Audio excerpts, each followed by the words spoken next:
September 6th, 1996. Tupac Shakur is the most successful hip-hop artist in the world. He's no different than the king of rock and roll, Elvis Presley. Tupac was a king of rap. To his legions of fans, he's the ultimate gangster rapper. Thug life, that's my comment. He's the angry voice of urban America. Yes, I am gonna say that I'm a thug. That's because I came from the gutter. People in the hood call him Black Jesus. They was like he was sent here to save us. But to the authorities and to his rivals within the world of hip-hop, he's seen as a threat. You know, America eats its babies. No matter what y'all think about me, I'm still your child, you know? He said many times, I'm going to die. I'm going to go out in a blaze of glory. And soon, that prophecy will come true. This is the story of the final hours in the life of Tupac Shakur.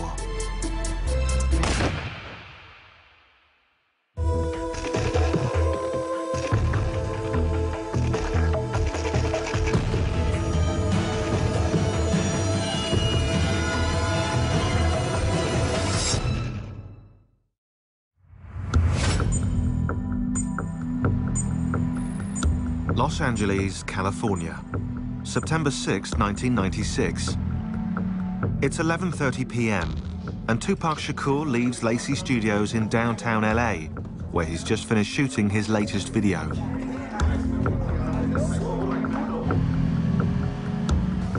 After scoring 6 top 10 singles in the last 6 years, Tupac is riding a wave of success that other artists can only envy.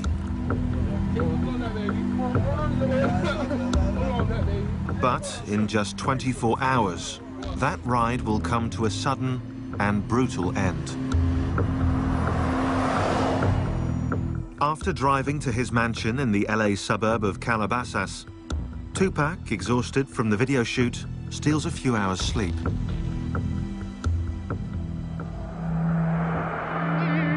In the morning, his cousin, Jamal Al-Hussein, reminds him that they have to leave on a trip to Las Vegas. Because our birthdays is in the same month, he wanted me to celebrate our birthdays together in Vegas.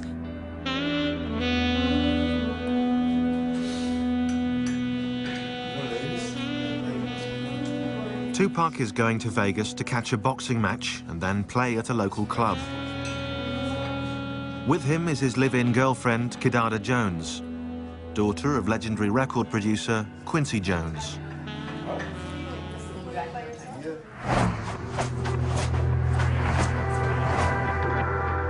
Within hours, they hit the road. But Tupac is less than eager to make the trip. Pac didn't want to go. You know what I'm saying? It was obvious there was some other family issues that he wanted to deal with back in Atlanta, and he wasn't really keen on the whole Vegas trip, you know what I mean?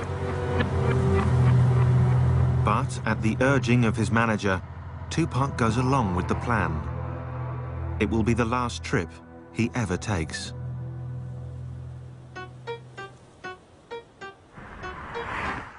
Five years earlier, back in 1991, the only plan for Tupac Shakur was making it to the top in the competitive world of hip-hop.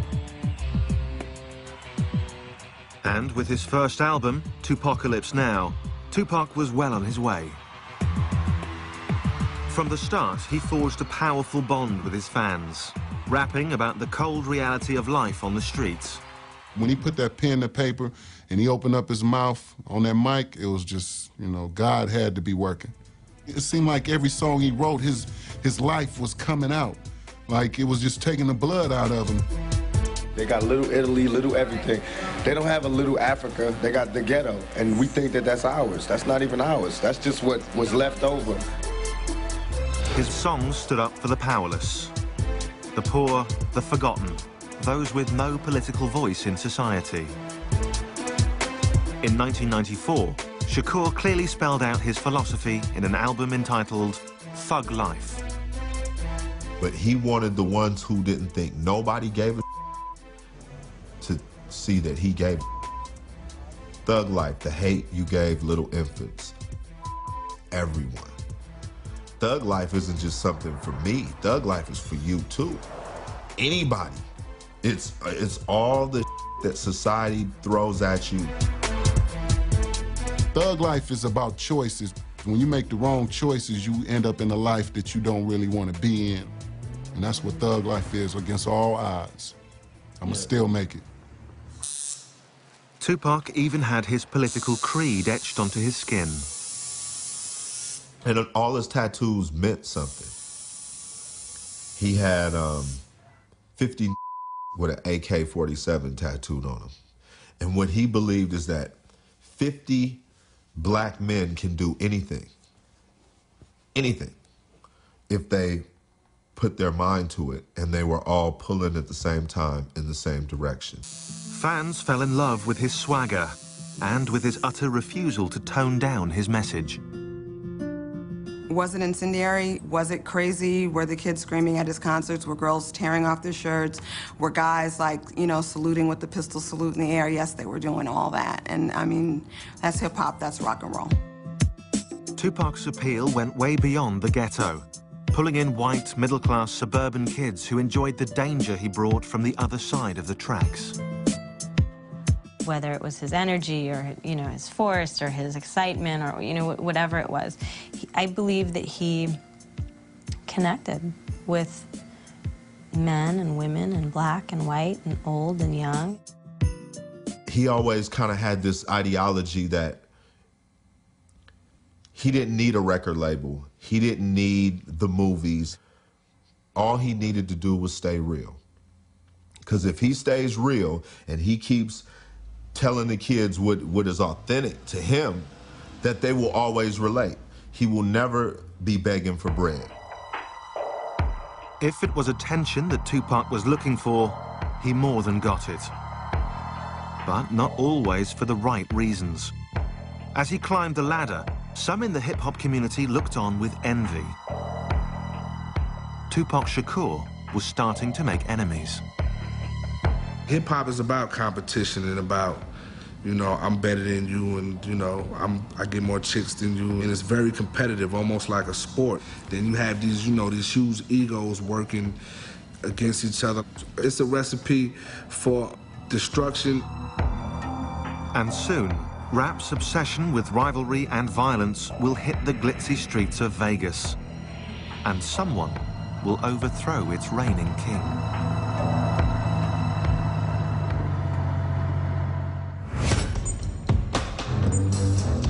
September 7th, 1996, 3 p.m. Tupac Shakur has arrived in Las Vegas, Nevada, where he's scheduled to watch a boxing match and perform at a local club. It's a performance he will never get a chance to give.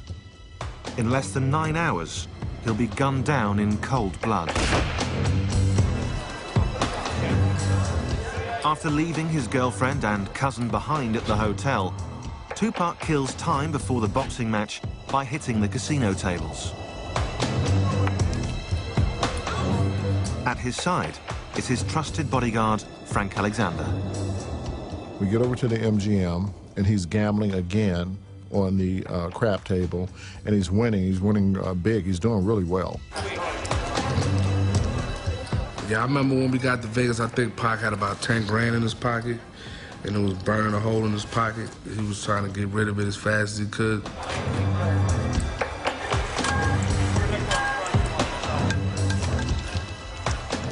At the table, Tupac is joined by members of the Outlaw Immortals, his backup group. They were his singers and his friends that were on a lot of the songs that you know, he was doing at that time. As usual, everywhere Tupac goes, a crowd follows, especially women. Tupac and women. The women were a dime a dozen. They were there, the groupies, from the movie sets, from the video sets, from the studio, from Italy, wherever. In the casino, as in life, Tupac plays for high stakes. Riding high in the charts, he can afford to gamble.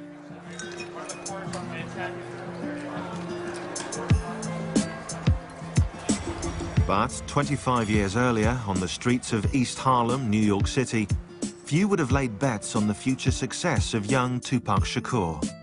His mother, Afeni Shakur, a member of the radical Black Panther Party, was arrested and charged, along with 20 other members, for conspiring to blow up local buildings. I was captivated by the visualness of the Black Panther Party. I was captivated by the rationality of the Black Panther Party. And I was captivated by the sense of service of the Black Panther Party. For me, the Black Panther Party was a way to legitimately express my anger.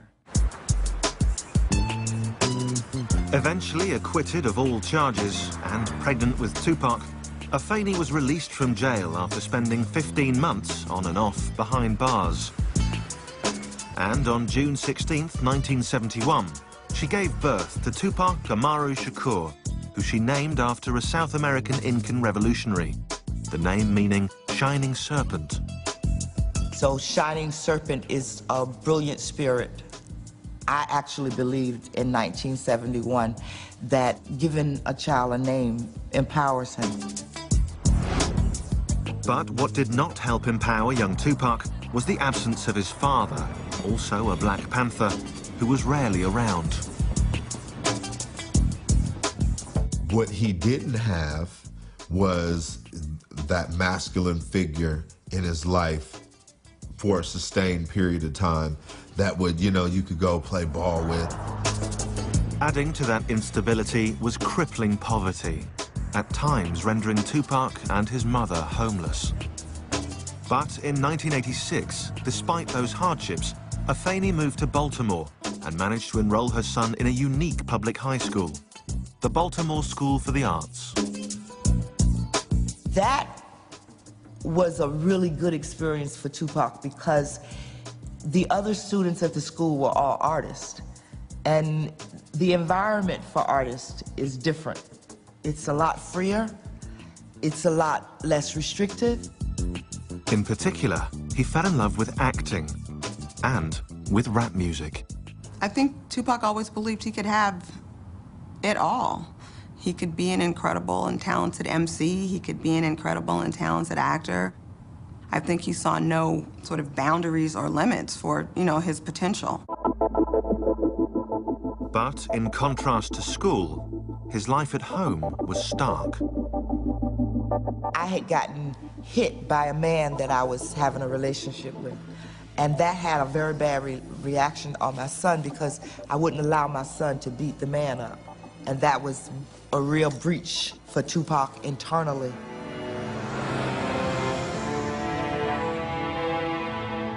In June of 1988, to protect her son from their troubled home life, Afeni sent Tupac to the other end of the country to live with a friend in Marin City, California. But the 16-year-old quickly discovered he had simply traded one nightmare for another. Marin City, one thing that they're known for is a fist fight. Tupac was a little bitty guy. Even him, fully bulked up, is still a little bitty guy, which makes it even more incredible the kind of the guts that this dude has, because he fears no man, woman, child, animal, none of that, because they can only kill you one time. Soon, Afeni joined her son in California. But any hope of a happy family reunion was made impossible by her own personal struggles. My children and I have a bond that is based on the truth and trust. And the bond was broken with a lie. The lie being, I was using drugs, but I can handle it. That's a lie. That lie cost me dearly. Me talking about that period is different from them because in reality, I found drugs, is what I did. I found the answer. My answer was crack. But despite his contempt for his mother's addiction, Tupac too drifted into the world of narcotics. He probably sold drugs for about a week. His reason for stopping was because his heart was too big. You understand? When someone brings you their wedding rings and they say, here, I'm gonna give you these wedding rings for some crack. You're like, man, it's that bad? It's come to this? And he quit. He said, I'd rather starve or I'm gonna make this rap thing work. At 17, Tupac hooked up with neighborhood friend Ray Love to create his first real group, Strictly Dope. We didn't fear nothing. We would jump on the stage and perform right now. We didn't need no trays of food. We didn't need a special type of mic. We didn't need a rider. We didn't need a limo. Nah, just give me just one mic, man. Tupac's ability to use that microphone would carry him clear out of Marin City and eventually to Las Vegas, where the world's greatest rapper would be silenced forever.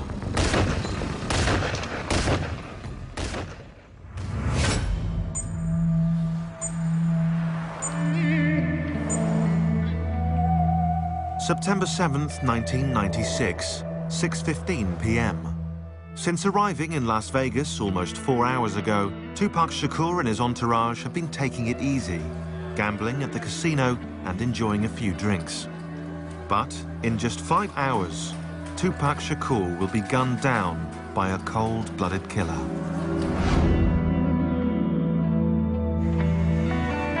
On the invitation of his manager and CEO of his record company, Suge Knight, Tupac heads out to see a much-anticipated heavyweight title match between Bruce Seldon and Tupac's close friend, Mike Tyson. Mike and Pac definitely had a friendship, a special kind of relationship with each other. We were all Tyson fans, you know what I mean? Like Tyson was a hero for us kids from the ghetto. Since their arrival, Tupac has insisted that his girlfriend Kidada and his cousin Jamala stay back at the hotel. This party is just for the boys.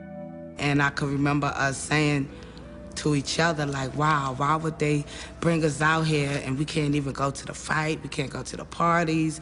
He don't even want us downstairs. And he kept saying, please, he begged us, please don't go downstairs, please y'all stay up here. With his girlfriend and cousin safe and sound in their hotel room, Tupac and his bodyguard Frank Alexander head out to the MGM Grand, where the Tyson fight is about to get underway. But for Tupac, getting inside isn't so easy. There were a ton of people. There were a ton of people in line waiting to get into the fight. As we're walking by, you know, hey, that's Tupac. You know, you hear the whispering, oh, that's Pac. You get the groupies and you get the fans, you know, screaming Tupac. As they move through the crowd, adoring fans, however, are not the bodyguard's only concern. The famous rapper also has his share of enemies. His recent song, Hit 'Em Up, a scathing attack on fellow rapper Biggie Smalls, has stirred up anger within the hip-hop community. For Frank Alexander, it's a real concern. And I told Pac, I go, Pac, man, so with that song, he was like, oh man, you heard that, man? He goes, that was off the hook, huh? He goes, they playing it everywhere. He goes, man, it's all in the clubs, man, it's gonna be bad, it's gonna hot, blah, blah, blah. And I was like, Pac, dude, you're gonna need more security. I go, I'm not gonna be able to just handle you by yourself. Alexander calls on MGM guards for additional backup. For Tupac, the man who's built a career on confrontation, the constant threat of violence is just par for the course.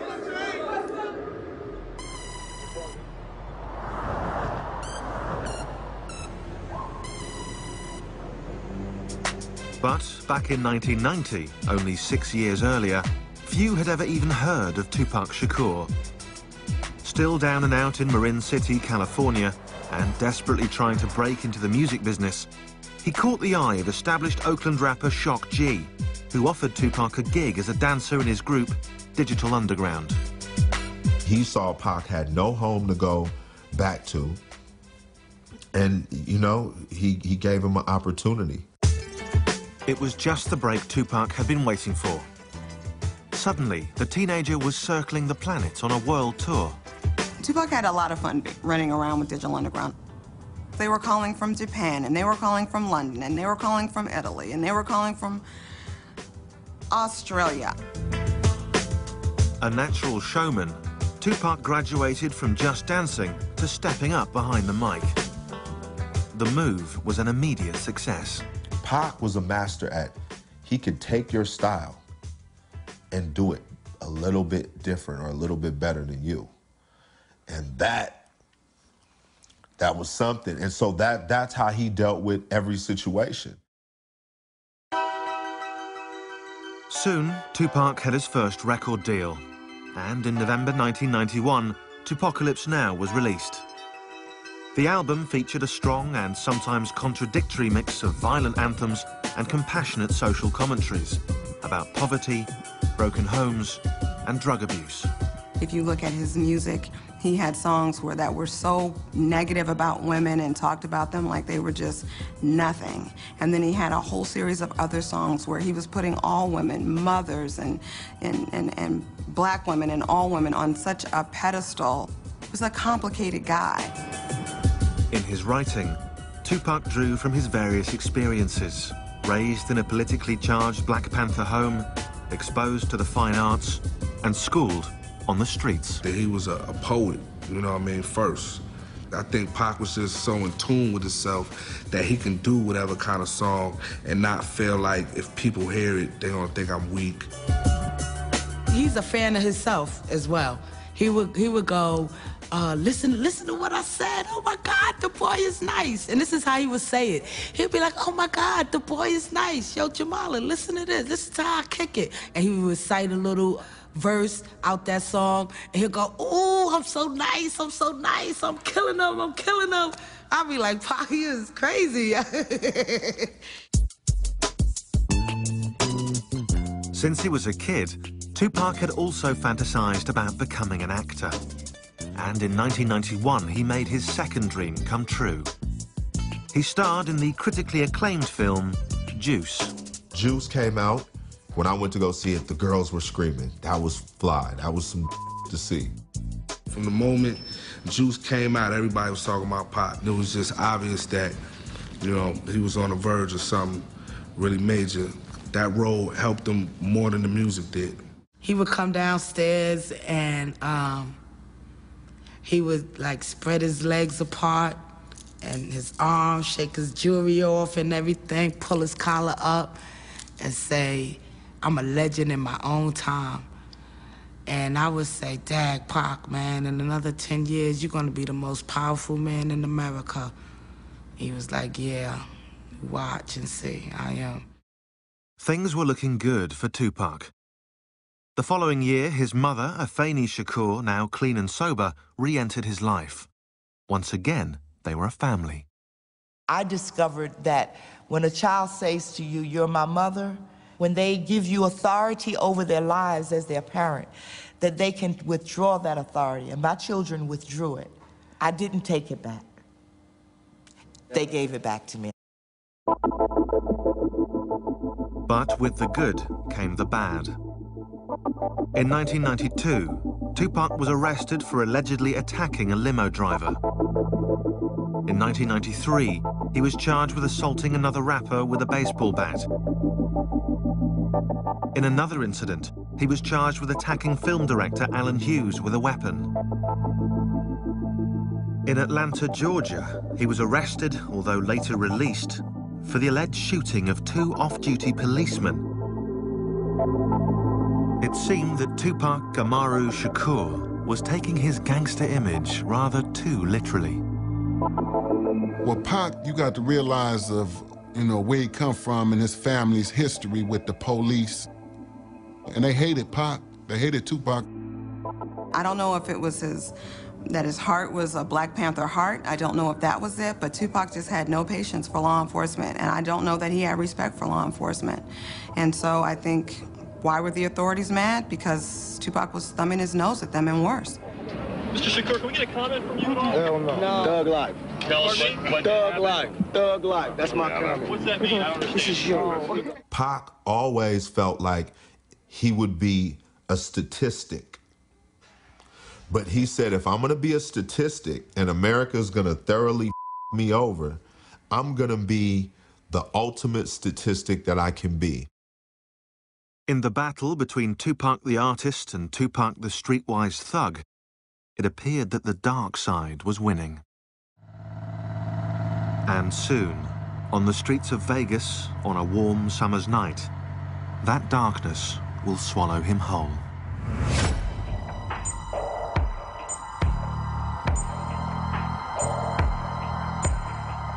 September 7th, 1996, 8:35 p.m.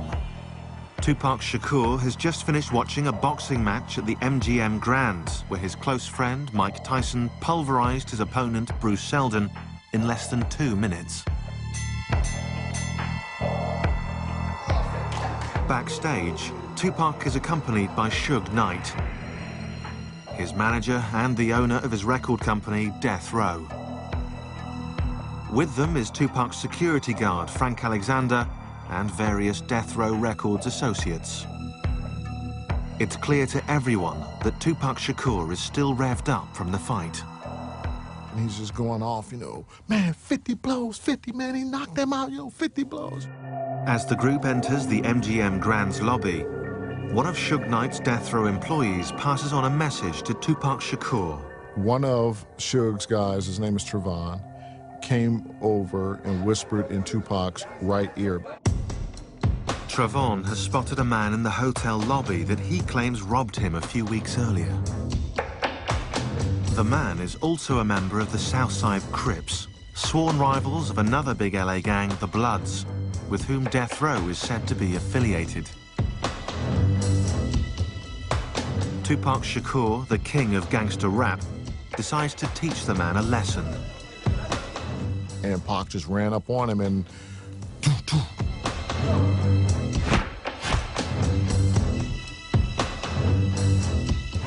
Fired up by the boxing match, the Death Row entourage, including its CEO, Suge Knight, joined Tupac in the feeding frenzy.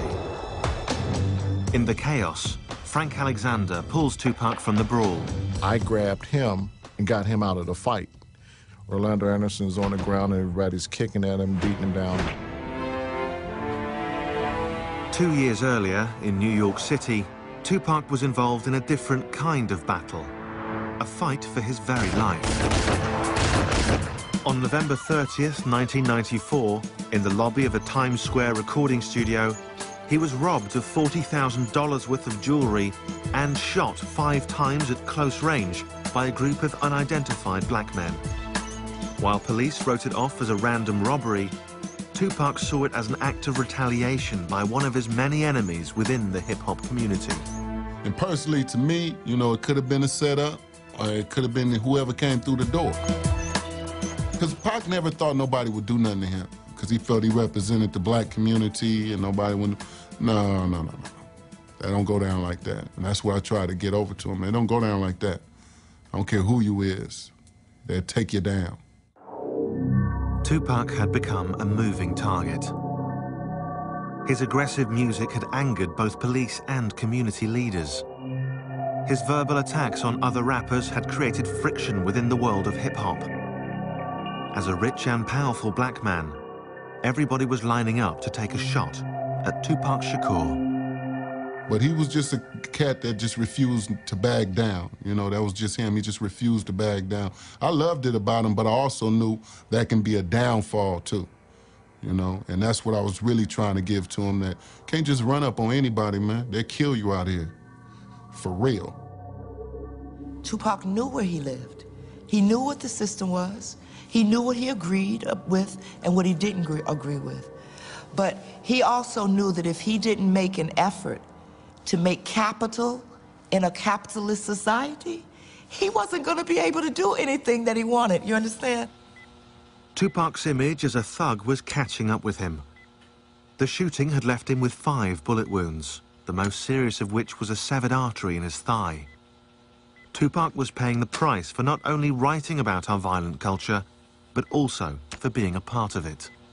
This is all about my image. Has nothing to do with me. This is all about my image. It's like MTV, all the papers, they building me up. Now they destroying me on the same image that they perpetuated. You know what I'm saying? I'm selling records. This is what I do for a living. I'm selling records. Don't get it twisted. This is not my real life. This is not how my real life is supposed to be. I'm not supposed to be really having all these villains in my life. You can't blame a rapper for murders unless you're gonna blame Arnold Schwarzenegger for all the people he killed in Terminator. You know what I'm saying? How you gonna blame a rapper when we only speak it, and then you got actors who show it, but you don't blame them? Less than 5 hours after his operation, and against doctors' advice, Tupac Shakur checked himself out of the hospital. He had other problems to deal with. The rapper was due in court to face rape charges brought by a 19-year-old woman. Charges he angrily denied. Why am I in court? You know what I'm saying? Get my life ripped apart. But I'm here, I'm gonna go through it just to show that I have faith in the American system. But soon I'm gonna go crazy. Acquitted of sodomy and weapons charges, Tupac was instead convicted of forcibly touching the woman's buttocks, a felony sex abuse charge. He was given the maximum sentence, up to 4.5 years behind bars. To his legions of fans, it seemed that the law was making an example of Tupac Shakur. Pac was the one that had the biggest mouth and would say it the loudest and say it to anybody, you know what I'm saying? There was times where he said it even to his mother. I'm loud, I didn't shut up. But I didn't think they was gonna take it this serious. Me keep talking out, I didn't think it was gonna be a matter of life and death. What did you do? What happened? Can you tell us? While at the Clinton Correctional Facility in upstate New York, Tupac seemed to undergo a startling transformation. The king of gangster rap publicly denounced thug life. Well, you got to realize when Pac was in jail, you know, jail will make you start thinking. And you're gonna do anything you can to get out of jail, you know? So, to me, when he denounced thug life, it was like, you know, I'm only playing. Let me get up out of here. But getting out of there wasn't so simple. Obviously, Pac was in a dire position, being incarcerated and, you know, his money being dwindled down because of all the cases and, you know what I mean, fighting these bogus lawsuits and all of that. In exchange for signing with Death Row and taking him on as his manager, Suge Knight promised to get Tupac out on bail. And soon enough, the all-powerful godfather of hip-hop made it happen. I never saw the contract. I just remember the phone call. You know what I'm saying? Calling us saying, you know, I'm on death row now. You know, I just signed with Death Row. They tried to control Tupac. Even when they sent him to death row, they thought Suge was gonna be able to control him. But you know, that was just like putting a flame with some dynamite. That's gonna blow.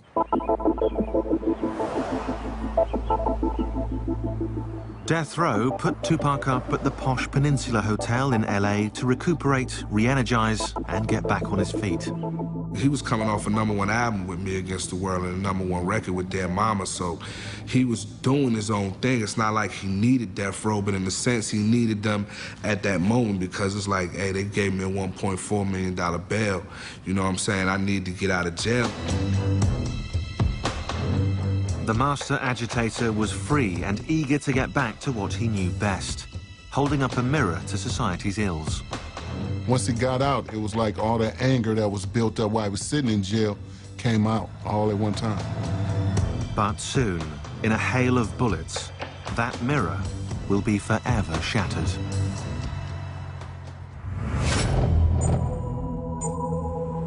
September 7th, 1996. 9 p.m., Las Vegas, Nevada.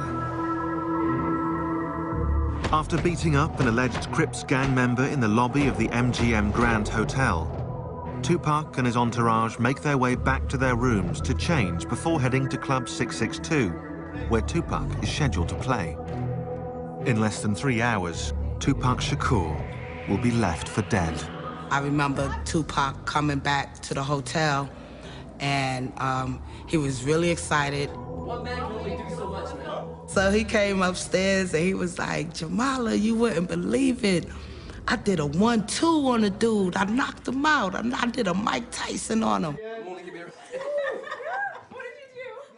He didn't really get into details about who he was fighting or what the fight was about, but he was really happy that he got a chance to test his ring out on somebody's face.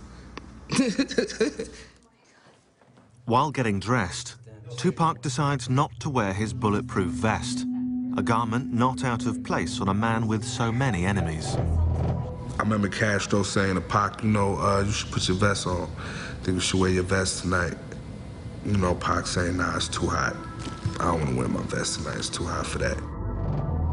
Normally, he wouldn't leave without it, but this time he left it. He didn't have it with him.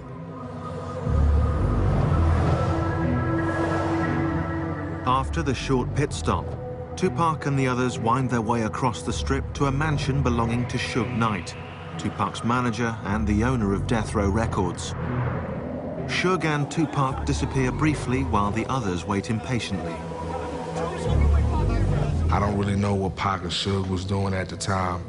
You know what I mean? I just know we was waiting and I was ready to go. Almost everything in Suge Knight's mansion is red, the official color of the Mob Piru, an offshoot of the LA gang, the Bloods. He wore a lot of red. You know, it was his choice of color. He was from Compton.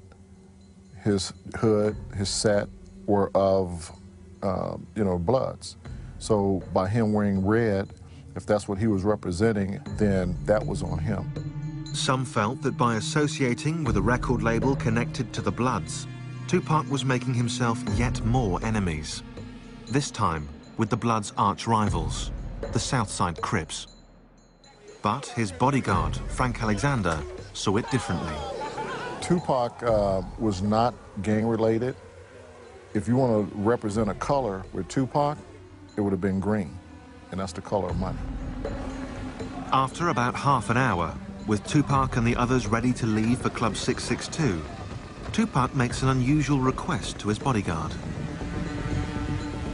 I was walking to the car with Suge and with Tupac, and I was actually opening up the back door to get in the back seat.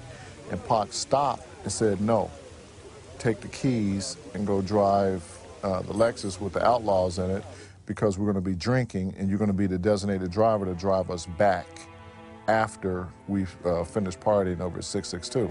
Tupac's last-minute arrangement comes at the urging of Suge Knight, who wants to talk privately with his star rapper. The procession snakes its way back to the Vegas Strip for the concert at Club 662, a concert he will never get to play. Less than a year earlier, Tupac had seemed invincible. He'd survived a point-blank shooting in New York, he'd survived jail time in a maximum security prison, and he'd emerged more popular than ever. His first album with Death Row, All Eyes on Me, took him to the top. Within 3 weeks, the album went platinum. Yet, despite this success, Tupac decided that when the time came, he would not renew his contract with Death Row Records. Tupac was ready to leave the record label, and there was a reason for it. So, you know, that reason only his mom and the immediate people within his camp would know what that reason was. Privately, Tupac believed that Death Row was not giving him a fair cut of the money he was bringing in. But Death Row was not Tupac's only problem. He was also fighting with an old rival, New York-based rapper Biggie Smalls, who he'd attacked repeatedly in his songs. Their feud fueled rumors of a war between East Coast and West Coast rappers. Well, the East Coast-West Coast beef was like a mirage.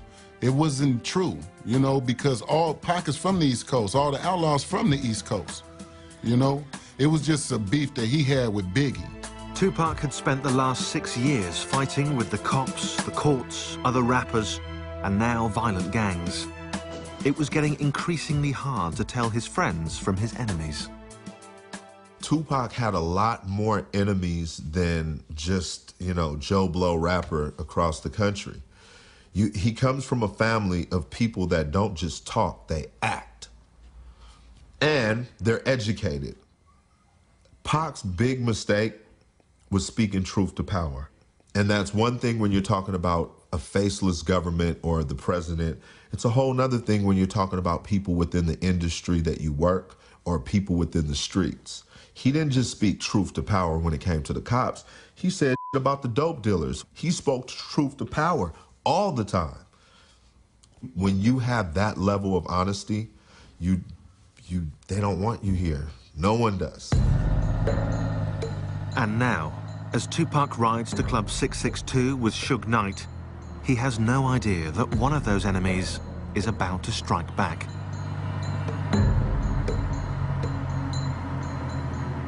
Once we got to Flamingo, we made a right-hand turn. We came to a stoplight, which was Colville. As Tupac's bodyguard follows in the car behind, the convoy inches forward. And as usual, Tupac draws the attention of his fans.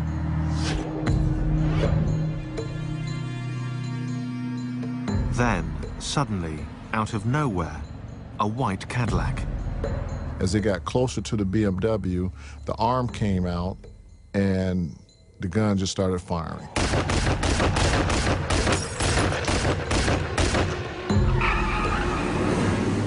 Suge's car is hit with a spray of bullets. 4 of them rip into Tupac's body. Another grazes Suge Knight's head. But after the Cadillac shot into the car, I thought they were dead. My reaction was to run up to the car, and instead, the car took off.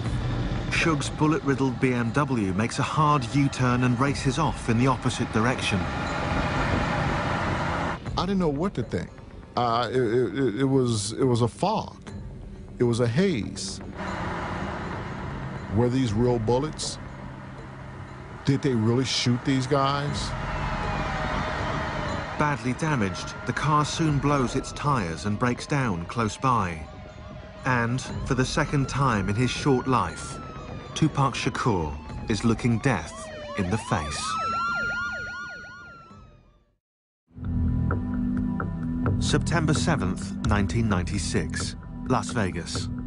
At 11:17 p.m., a hail of bullets cut down superstar rapper Tupac Shakur.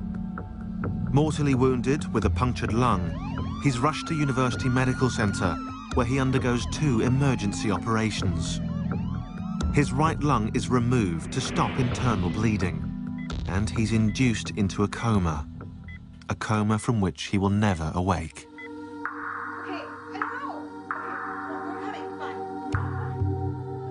He was cussing and crying and mad. And what was going through my mind was that we just went through this in New York. I saw Jamala, and who had had quite a night. And, you know, it started. People started arriving, and what I remember is that there was never a time where somebody wasn't there with him. When I went in, he was, you know, in a medically induced coma, and I never thought he was gonna die. Never. Not one time did I think he was actually gonna die.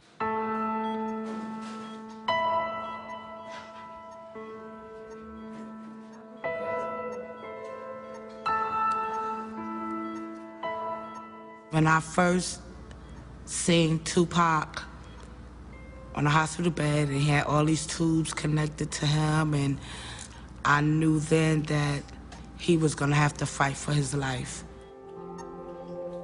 For 6 days, Tupac remains in a coma. Throughout, his family gathers in an around-the-clock vigil, refusing to accept the inevitable. We all had this thing, and I guess he did too, is to where, like, Pac is indestructible.